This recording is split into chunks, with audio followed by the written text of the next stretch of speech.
Alright guys, today we're going to be talking about the deadlift and 3 different progressions that we have. So you can think of it as level 1, level 2, and level 3 with the kettlebell, the hex bar, and the straight bar. The philosophy is the same here. When we're going to be doing the deadlifts, okay, we're starting people off on the kettlebell pattern. People have never deadlifted before. They have to be able to do the kettlebell pattern correctly before they move up to a hex bar. The way we want to do this is we're going to think about a good hip hinge. We're going to drive those hips back, feet are shoulder width apart.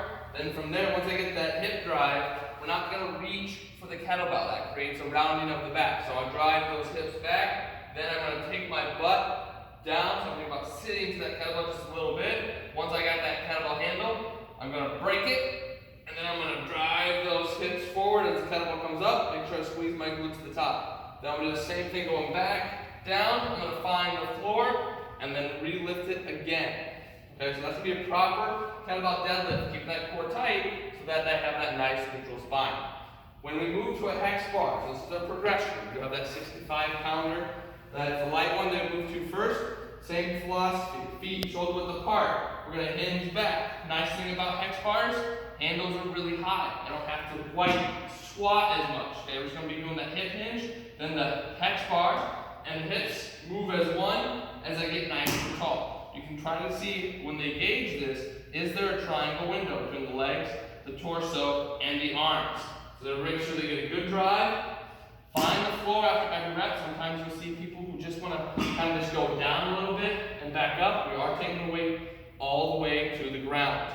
Also, when you're doing this pattern, now that we're getting heavier, you might start seeing rounding in the shoulders. We don't want that at all. So make sure we're thinking about that, driving those shoulder blades back and together so we keep that nice tall chest. Now, something that we can see when we cheat the straight bar is that sometimes the straight bar gets too far out in front of people. We want to make sure that straight bar stays nice and tight to the legs. Same philosophy.